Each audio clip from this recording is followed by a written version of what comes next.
열왕기상 19장 1절부터 18절까지 보도록 하겠습니다. 아합이 엘리야가 행한 모든 일과 그가 어떻게 모든 선지자를 칼로 죽였는지를 이세벨에게 말하니, 이세벨이 사신을 엘리야에게 보내어 이르되, 내가 내일 이맘때에는 반드시 내 생명을 저 사람들 중 한 사람의 생명과 같게 하리라. 그렇게 하지 아니하면 신들이 내게 벌 위에 벌을 내림이 마땅하니라 한지라. 그가 이 형편을 보고 일어나 자기의 생명을 위해 도망하여 유다에 속한 브엘세바에 이르러 자기의 사환을 그곳에 머물게 하고, 자기 자신은 광야로 들어가 하룻길쯤 가서 한 로뎀 나무 아래에 앉아서 자기가 죽기를 원하여 이르되, 여호와여, 넉넉하오니 지금 내 생명을 거두시옵소서. 나는 내 조상들보다 낫지 못하니이다 하고 로뎀 나무 아래에 누워 자더니 천사가 그를 어루만지며 그에게 이르되, 일어나서 먹으라 하는지라. 본중 머리맡에 숯불에 구운 떡과 한 병 물이 있더라. 이에 먹고 마시며 다시 누웠더니 여호와의 천사가 또 다시 와서 어루만지며 이르되, 일어나 먹으라. 네가 갈 길을 다 가지 못할까 하노라 하는지라. 이에 일어나 먹고 마시고 그 음식물의 힘을 의지하여 40주 40야를 가서 하나님의 산 호렙에 이르니라.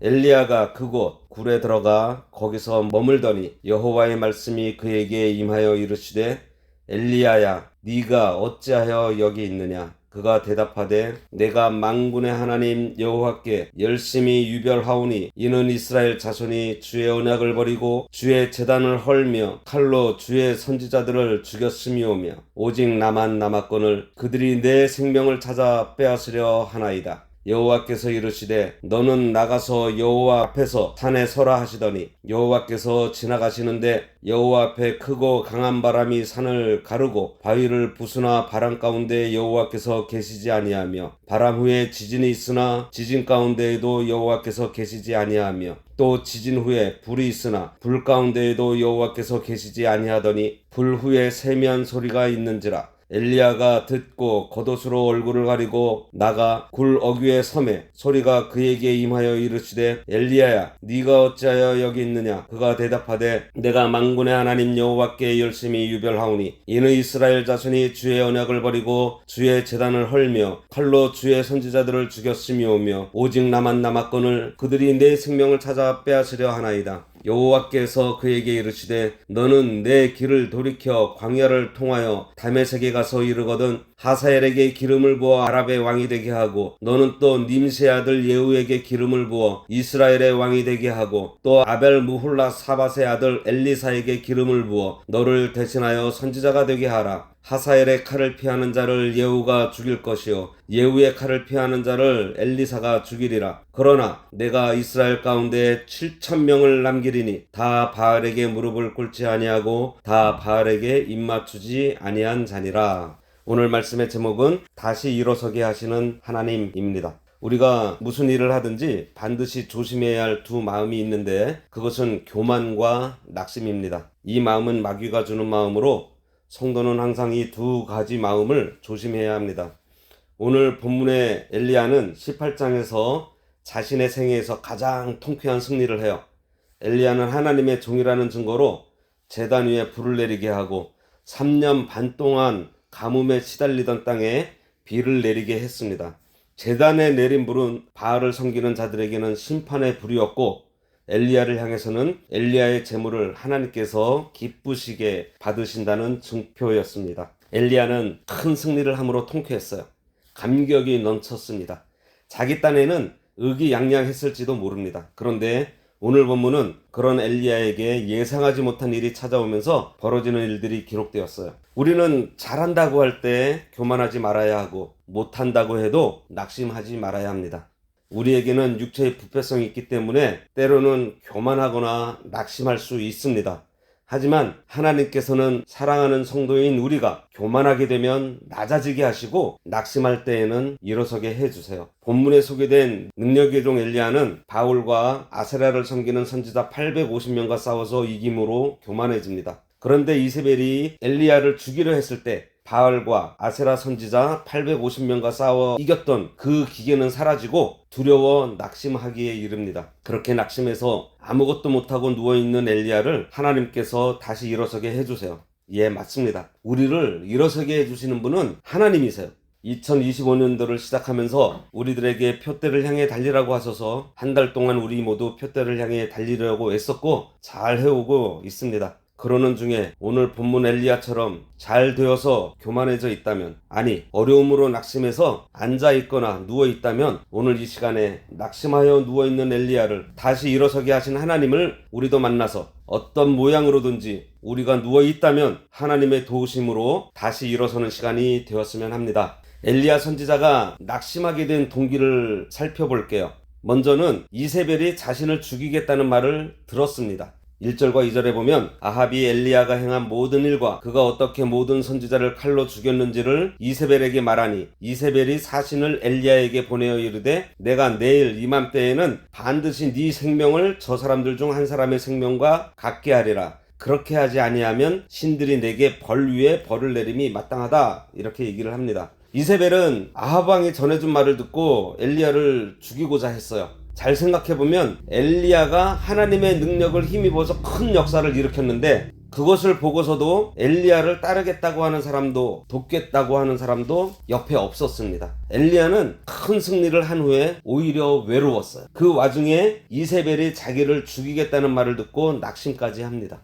하나님께서 엘리야를 통해서 큰 일을 하셔놓고 왜 그를 외롭게 하시고 죽음의 위협을 당하게 하셨을까요? 그것은 엘리야로 오직 하나님만 의지하도록 하나님만 바라보게 하려던 것입니다. 하나님께서 이스라엘을 애굽에서 탈출하게 하고서 광야로 보내신 이유가 신명기 8장에 보면 너를 낮추시며 너를 줄이게 하시며 또 너도 알지 못하며 네 조상들도 알지 못하던 만나를 내게 먹이신 것은 사람이 떡으로만 사는 것이 아니요 여호와의 입에서 나오는 모든 말씀으로 사는 줄을 네가 알게 하려 하심이라 그랬습니다. 하나님께서는 광야 같은 인생길을 걸어가는 동안 발생하는 여러 가지 사건을 통해서 오직 하나님만 의지하라고, 하나님의 약속을 믿고 그 약속의 땅인 천국을 향해 걸어갈 것을 우리들에게 요구하고 계신 거예요. 그런데 만일 그때 이세벨의 말에 귀를 기울이지 않고 오히려 살아계신 하나님의 말씀에 엘리야가 귀를 기울이고 지금까지 능력을 베푸신 하나님을 바라봤다면 엘리야는 낙심하지 않았을 것입니다. 여기서 중요한 것은요, 엘리야를 죽이겠다는 말을 이세벨에게서 직접 들은 것이 아니에요. 엘리야는 누군가에게서 전해 들은 이야기에 낙심한 것입니다. 대부분의 사람들은 주위에서 들려오는 전해지는 말들로 낙심하거나 실망하는 경우가 많이 있어요.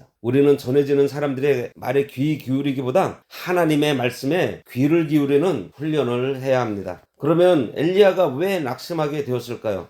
엘리야가 낙심하게 된 이유를 살펴보겠습니다. 엘리야가 그 당시 형편만을 바라보았기 때문이에요.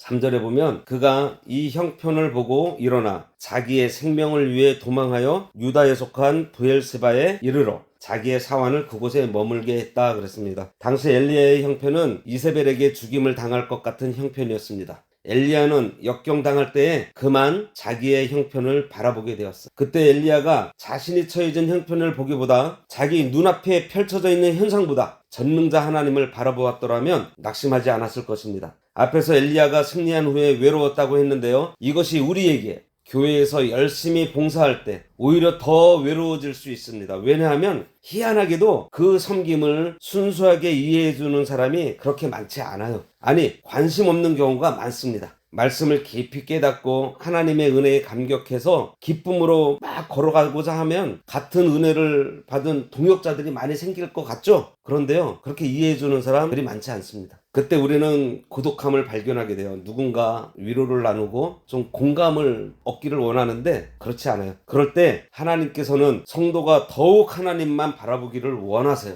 그러니 우리는 더욱 하나님 말씀에 귀를 기울이면서 하나님만 바라봐야 합니다. 우리도 환경, 또 내 눈앞에 펼쳐진 현실, 또 사람을 바라보면 낙심하는 일이 많이 있어요. 엘리야의 일을 교훈 삼아 눈앞에 보이는 현실을 바라보기보다 하나님을 바라보면 하나님께서 그때그때 새 힘을 얻게 하십니다. 이사야 40장 30절 31절에 이런 말씀이 있잖아요. 소년이라도 피곤하며 곤비하며 장정이라도 넘어지며 자빠지되 오직 여호와를 앙망하는 자는 뭐요? 새 힘을 얻으리니 독수리의 날개치며 올라감을 같을 것이요 다른 박질하여도 곤비치 아니하겠고 걸어가도 피곤치 않는다고 말씀하셨습니다.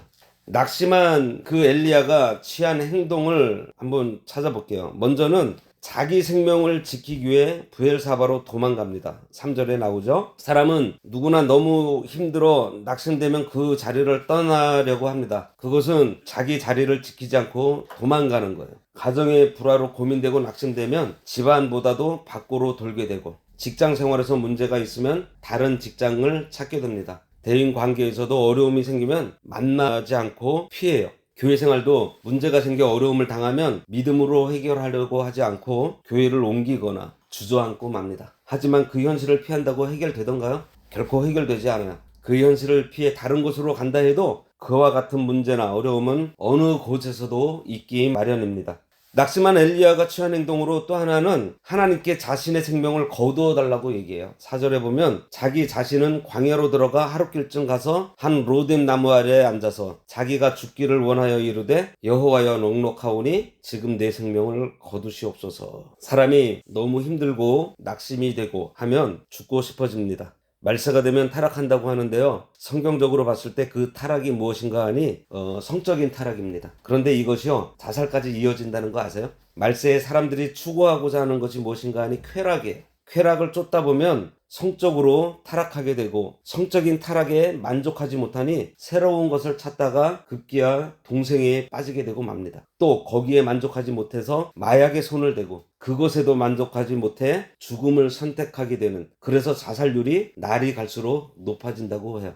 죄의 등급을 나누기는 그렇지만 인간적인 상식에서 가장 큰 죄가 살인입니다. 자살은 바로 하나님께서 부여하신 생명을 죽이는 살인하는 범죄인 거예요. 낙심이 왜 마귀가 주는 마음인가 하니 바로 죽고 싶어 하여 그러한 죄를 범하게 되는 마음이기 때문입니다. 대한민국이 OECD 국가 중 자살률이 1위라고 합니다. 학생부터 기업가, 연예인, 나아가 정치인, 전직 대통령도 자살을 합니다. 낙심으로 생기는 마음이에요. 죽고 싶다 하는 그러한 마음들. 엘리야는 이세벨에게 죽음을 당하느니 차라리 하나님께서 죽여달라고 합니다. 낙심한 엘리야가 취한 또 세 번째 행동은 그냥 로뎀 나무 아래 누워서 잠이 들어요. 5절에 로뎀 나무 아래 누워 자더니 천사가 그를 어루만지며 그에게 이르되 일어나서 먹으라 하는지라.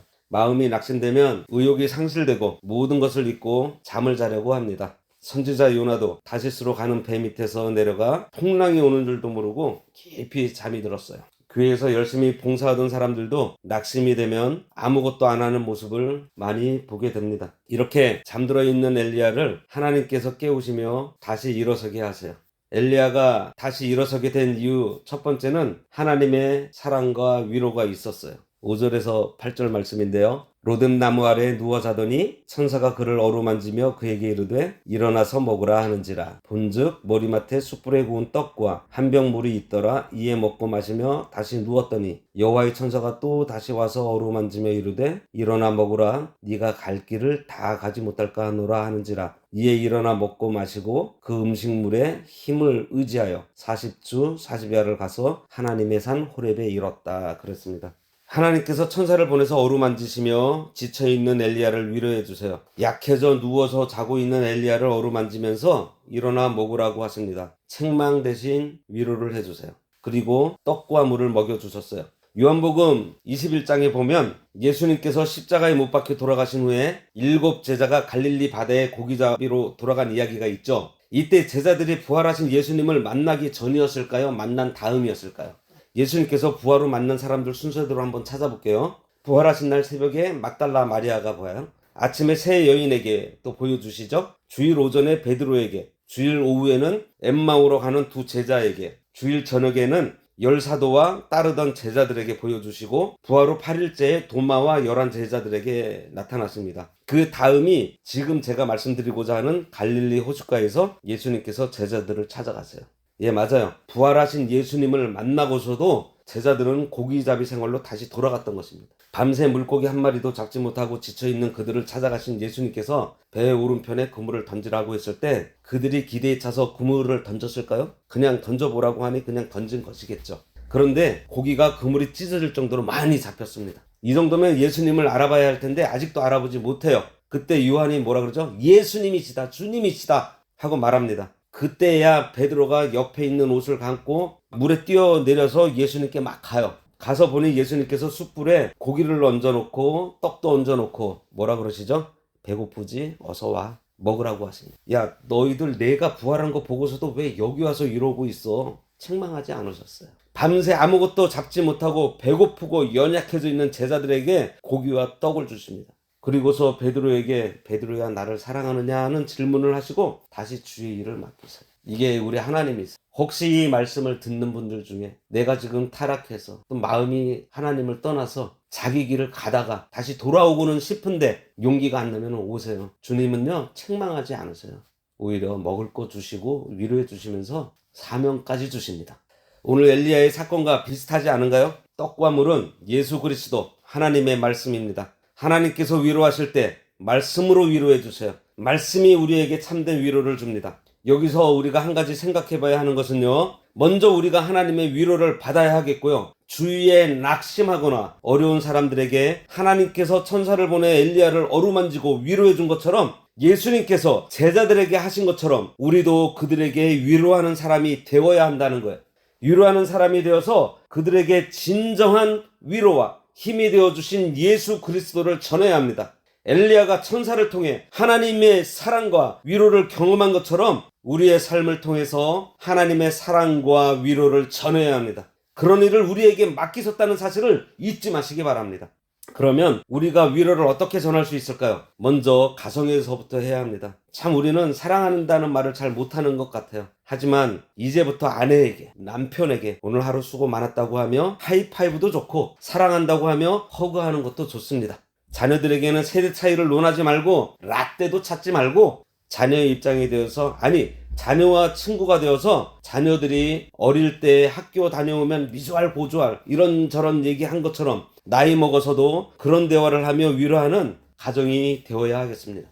이런 가정들이 많이 모인 교회는 어떨까요? 상상만 해도 흐뭇하지 않나요? 우리 가정에서부터 인정해주고 칭찬해주며 위로가 넘치는 대화를 많이 갖기를 바랍니다. 이제 엘리야는 자기가 처해진 현실만 보다가 하나님의 음성을 듣게 돼요. 엘리야는 먹고 마신 후 힘을 얻어 40주야를 가서 하나님의 산 호렙에 이르러 굴에 머물게 됩니다. 그런데 하나님께서 엘리야에게 굴 안에 앉아 있을 것이 아니라 굴 밖으로 나가서 여호와 앞에서 산에 서 있으라고 하세요. 엘리야가 다시 일어서게 된 두 번째 이유는요, 여호와의 음성을 들었기 때문이에요. 9절부터 14절까지 내용인데요. 하나님께서 지나가실 때 여러 가지 현상들이 나타납니다.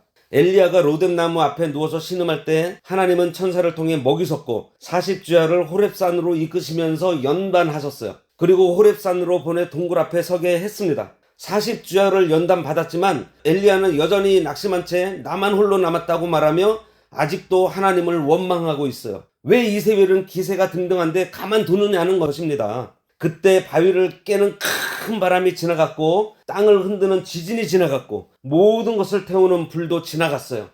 그러나 하나님은 거기에 계시지 않고 세미한 음성으로 엘리야야 네가 어찌하여 여기 있느냐 하고 물으세요. 강한 바람, 지진, 불이 지나가고서 그 후에 세미한 음성을 듣게 됩니다. 하나님께서 강한 바람, 땅이 꺼지는 지진, 거센 화염의 불 가운데도 있지 않고 세미한 음성으로 나타나신 것은 그런 큰 능력을 엘리야가 기대했지만 그것은 하나님의 뜻이 아니라는 것을 얘기하는 거예요. 엘리야는 과거에 행한 그 큰 기적들이 하나님의 일하는 방식인 줄로만 알았어요. 그런데 지금 하나님께서는 그게 아니라는 것입니다. 그러면서 하나님께서는 항상 엘리야 너와 가까이 있다고 세미한 음성으로 친밀하게 말씀하시는 거예요. 세미한 음성을 듣는 것이 뭐예요? 우리는 말씀을 통해 하나님의 음성을 들어요. 그렇게 음성을 듣고 마음으로 반응하면서 내 안에 성령께서 내주하시는 삶으로 발전해 나갑니다. 예수님께서는 기도할 때 골방에 들어가서 기도하라고 했어요. 이는 공간이 아니라 하나님과의 1대1의 관계적 의미를 얘기를 하는 거예요. 엘리야가 들은 세미한 음성은 영어로는요, still small voice, gentle whisper, 부드러운 속삭임, 조용하고 작은 소리. 그 소리를 어떻게 들을 수 있어요? 밀착해 있을 때, 가까이 하고 있을 때. 내가 예수님과 가까이 밀착되어 있어야지만 들을 수 있는 소리. 그런데 보이지도 않고 만져지지도 않는 이 하나님을 우리가 어떻게 밀착할 수 있어요? 물리적으로 밀착할 수 있어요? 있어요. 바로 성경 말씀. 이 말씀을 아주 가까이 해야 됩니다. 이 말씀 가운데 우리들에게 세미한 음성을 들려주시는 거예요. 세미한 음성을 들은 엘리야는 사명을 발견하게 됩니다. 엘리야가 깨달은 첫 번째 사명은 사람을 세우는 일이었어요. 15절에서 16절 말씀인데요. 15절에서는 아람 왕을 세우는 사명을 깨달아요. 이스라엘의 원수 나라인 이방 나라의 아람 왕을 세우는 사명을 받습니다. 우리들의 이성으로는 이해할 수 없는 명령이죠. 이것은 엘리야에게 하나님은 이스라엘만 다스리는 분이 아닌 세상 나라 전부를 주장하신다는 것을 깨닫게 하신 거예요. 우리도 우리 생각 안에 하나님을 가둬놓아서는 안 됩니다. 무한하신 하나님을 한계가 있는 우리 생각 안에 가둘 수 있는 것 자체가 불가능한 거 아닌가요? 무한하신 하나님께서 제한적인 우리를 이미 담고 계시기 때문에 하나님의 뜻에 우리의 생각을 맞춰나가면 되는 거예요. 그리고 16절에는 예후에게 기름을 부어 이스라엘 왕으로 세우라고 하십니다. 이것도 이해가 안 가는 명령이에요. 지금 아합 왕이 시퍼렇게 살아있는데 가서 예후에게 기름을 부으라고 하니 이거는 무슨 얘기예요? 반역하라는 것과 같습니다. 무슨 의미죠? 죽음도 불사하는 사명을 엘리야에게 부여하신 거예요. 이번에는 아벨므홀라 사밧의 아들 엘리사에게 기름을 부어 너를 대신하여 선지자로 세우라고 하십니다. 이 사명은 오늘날 우리들에게도 적용이 돼요. 우리가 오후 예배 시간에 디도서를 보고 있는데요. 디도서 1장 5절 내가 너를 그레데에 남겨둔 이유는 남은 일을 정리하고 내가 명한 대로 각 성의 장로들을 세우게 하려 함이니 사람 세우는 겁니다. 하나님께서도요 구속의 역사 속에서 어떤 일을 하셨는가 하니 사람 세우는 일을 하셨어요. 그것도 많은 사람이 아닌 그 시대에 한 사람을 세우셨습니다. 노아를 세우셨고요, 아브라함을 세우셨고요, 모세를 세우셨고요, 여호수아를, 사사를, 사무엘을, 다윗을, 그리고 선지자들을, 에스라를 세우셨고요, 느헤미야를 세우셨습니다. 신약에 와서도 예수님께서 12제자와 바울을 세웠는데 그 중에 바울도 무슨 일을 했는가 하니 바울도 사람 세우는 일을 했다는 거예요. 여러 명 세우는 것이 아닙니다. 한 사람 세우면 되는 거예요. 이 사명이 우리들에게도 있다는 사실을 명심하시기 바랍니다. 두 번째 사명은 남은 자들과 함께 하는 거예요. 17절과 18절입니다. 하사엘의 칼을 피하는 자를 예후가 죽일 것이요 예후의 칼을 피하는 자를 엘리사가 죽이리라. 그러나 내가 이스라엘 가운데 7,000명을 남기리니 다 바알에게 무릎을 꿇지 아니하고 다 바알에게 입맞추지 아니한 자니라. 엘리야는 바알에게 무릎 꿇지 않은 자가 없는 줄 알았는데 하나님께서 7,000명이나 바알에게 무릎 꿇지 않고 입맞추지 않은 사람을 남겨두셨습니다. 이 7,000명은 핍박으로 인해 드러내지는 않지만 신앙을 지키고 있는 연약한 사람들이에요. 이들이 비록 적극적으로 드러내면서 활동하지는 않아도 하나님께서 인정하셨다는 사실에 우리는 주목해야 돼요. 엘리야야, 네가 대단한 것 같아도 내가 남겨둔 7,000명이 있어. 그러니 네가 아니면 안 된다고 생각하지 마. 그러시면서 엘리야 자신을 바르게 알도록 하셨고요. 협력자가 많이 있으니 함께 일하라고 하신 것입니다. 우리가 이 부분에서 알아야 하는 것은요. 보이는 데서 일하는 사람도 있지만 드러나지 않게 뒤에서 조용히 기도로 일하고 있는 사람도 있다는 사실입니다. 이런 사람을 하나님께서 귀하게 여기세요. 교회에서도 활동 많이 하고 봉사 많이 하는 사람은 눈에 잘 띄지만 뒤에 숨어서 기도하며 은밀하게 봉사하고 희생하는 사람들로 교회가 세워지고 있다는 사실을 알아야 돼요. 그리고 우리는 그들과 함께 해야 합니다. 엘리야가 낙심하던 자리에서 다시 일어나야 하는 것은 바로 사명이 남아 있었기 때문입니다. 살다 보면 여러 가지 일들로 우리는 낙심하고 좌절하게 됩니다. 하지만 우리로 포기하지 않게 하시고 다시 일으켜 세우시는 하나님께서 말씀하세요. 너를 이곳에 보낸 이유가 있다고 말씀하십니다. 그리고 다시 일어나 맡긴 사명 감당하라고 명령하고 계십니다. 올해도 벌써 한 달이 후딱 지나가고 있습니다. 올해 초에 우리들에게 표대를 향해 달리라고 말씀하셨어요. 열심히 달리고 싶은데 사실 세상이 녹록하지 않습니다. 힘든 일 투성이고 골치 아픈 일 투성이인 것이 우리 삶인 것 같습니다. 그래서 낙심되어 아무 생각 없이 잠들어 있고 싶어 누워 있거나 앉아 있고 싶을 때가 많을 것이에요. 아니, 벌써 누워 있을 수도 있습니다. 이때 세미한 음성으로 찾아오셔서 위로하시는 하나님을 우리가 만나야 하겠고요. 그리고 그 하나님께 힘을 얻어 맡겨주신 사명 잘 감당하는 우리 모두가 되어야 하겠습니다. 기도하겠습니다. 하나님 아버지, 엘리야가 큰 역사를 이뤄 교만해져 있을 때 이세벨을 통해 고난을 주셨는데 엘리야가 하나님을 바라보지 못하고 앞에 펼쳐진 현상을 바라보다 낙심하게 되어 누워 잤다 그랬습니다. 하나님 아버지, 저희들 오로지 하나님만 바라볼 수 있도록 하여 주시옵소서. 그래서 낙심 가운데 빠지지 않도록 하여 주시고, 혹 저희들 엘리야처럼 낙심하여 누워 있더라도 찾아와서 만나 주시고 위로해 주시며 먹을 것을 주시고 또 사명을 주시는 우리 하나님을 전적으로 의지함으로 하나님 앞에 온전히 드려지는 저희들 되도록 하여 주시옵소서. 엘리야를 통해서 오늘 또 저희들에게 권면하시는 말씀 주셨사오니 올 한 해도 표대를 향하여 힘차게 달려나가며 하나님만 바라보며 살아가는 저희들 되도록, 그러다 혹 저희들 넘어지고 엎드러지더라도 다시 일으켜주시는 우리 아버지 하나님이 함께 하심을 굳게 믿고 살아갈 수 있도록 역사하여 주시옵소서. 예수님의 이름으로 기도드리옵나이다. 아멘.